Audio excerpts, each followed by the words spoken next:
E a questão de hoje é LGPD. O que, que é essa coisa, né, essa lei? O que, que ela impacta o mundo do conhecimento? O que, que ela impacta a vida de nós, pesquisadores?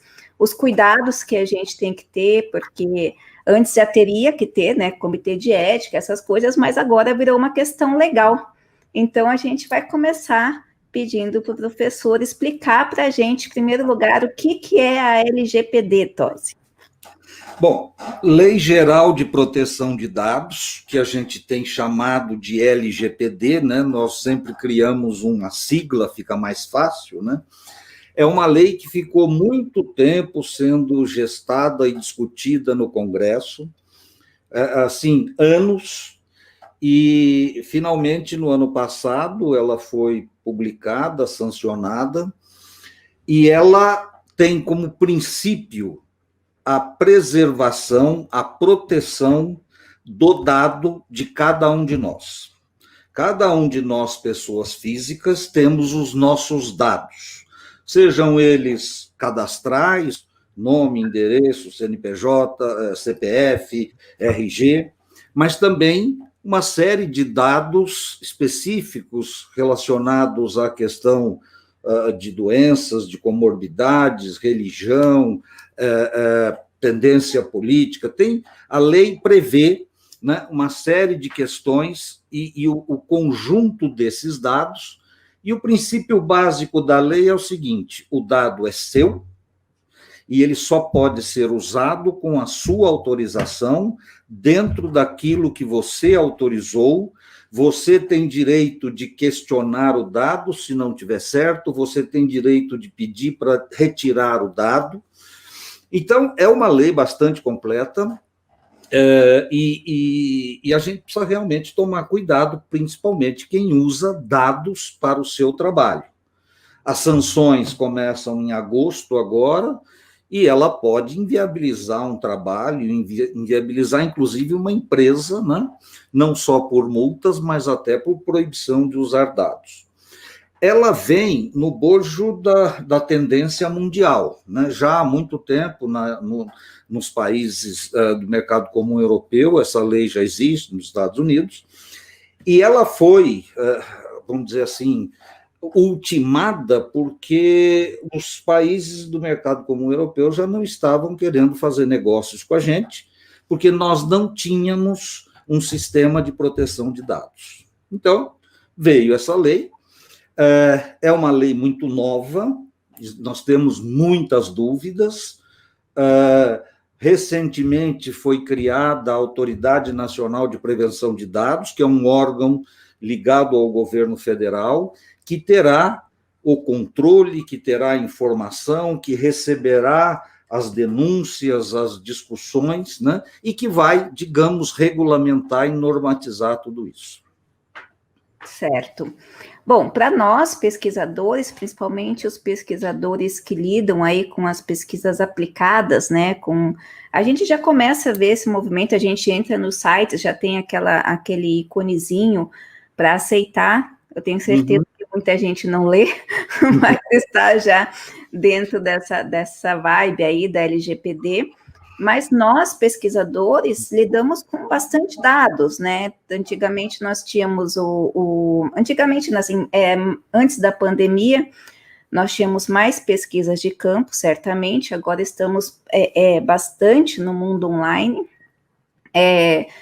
Para quem precisa de comitê de ética, já tem conhecimento do termo de esclarecimento e consentimento, mas agora a gente está no mundo inteiramente online, né? Muitas pesquisas tiveram até que migrar para essa questão online, e eu queria que você falasse um pouco mais, porque eu tenho recebido alguns materiais que alguns a gente até recusa, porque a gente percebe que não teve esse cuidado do termo de livre esclarecimento e consentimento. Mas e agora? Como que fica nessa nova lei? Quais são os cuidados? Como é que fica? O que você sugere? Bom, primeiro, você passou aí dando a conotação de que agora é tudo virtual, realmente, mas é importante dizer que a lei não é específico para dados virtuais, ela é dados de uma forma geral. Então, se eu tenho um arquivo na minha casa, na minha empresa, com dados escritos, né? Obviamente, eles também estarão sujeitos à lei e à proteção da lei, né? Então, independe da forma com que está o dado. Óbvio que a gente tem evoluído muito rapidamente para os dados nas redes, o dado virtual, né? As empresas já estão, principalmente as que lidam com dados, varejo, venda, e-commerce, né?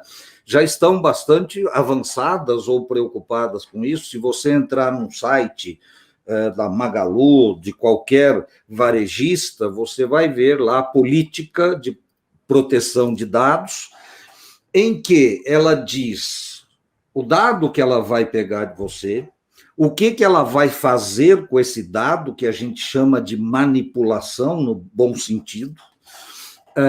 Então, como ela vai trabalhar esse dado, como ela pretende usar esse dado, e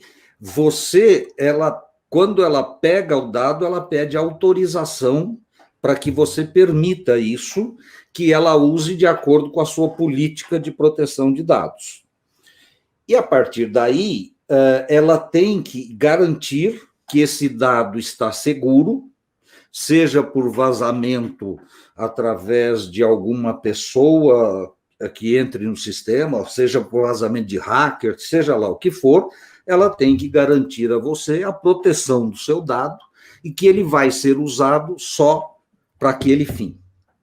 Uma outra coisa que vai evoluir muito nesse sentido é que você, às vezes, empresa, tem que passar o dado para uma outra empresa, para que ela use de alguma forma. Então, vamos pegar um exemplo simples. Eu tenho um sistema de folha de pagamento que eu tenho o meu cadastro de funcionário. Então, aquilo eu tenho que proteger e não deixar que vaze esses dados para quem quer que seja não autorizado.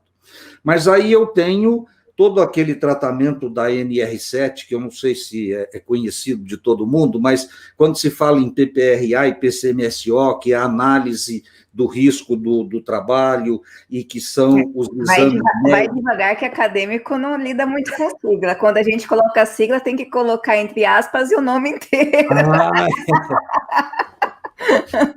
O PPRA é o Programa de proteção ao trabalhador pelos riscos que ele tem dentro do ambiente de trabalho. Então, um engenheiro de trabalho vai analisar e dizer qual é o tipo de risco que tem, qual é a proteção que a empresa tem que criar para isso.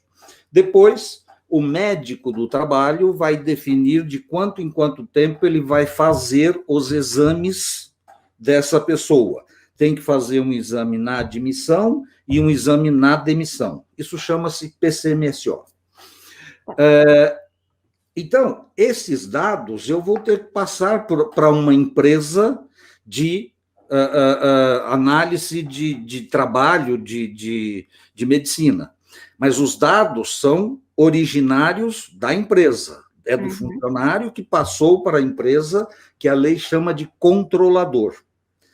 Aí ela vai passar para essa empresa. Então, primeiro, eu tenho que, na minha política, deixar claro que esse dado pode ser levado para uma outra empresa. Segundo, eu tenho que ter certeza que esta empresa, ou segurança de que essa empresa não vai vazar o dado. E aí eu vou assinar um contrato em que a empresa vai se responsabilizar. E se eu achar que o risco pode ser muito grande, eu posso até fazer uma revisão ou exigir uma revisão de segurança dito, porque eu sou o responsável primário pelo dado. Então, a troca de dado é possível pela lei, desde que informada e que continue o controlador protegendo o dado. O controlador seria o responsável de coletar os dados, no caso da pesquisa científica, o pesquisador. Exatamente.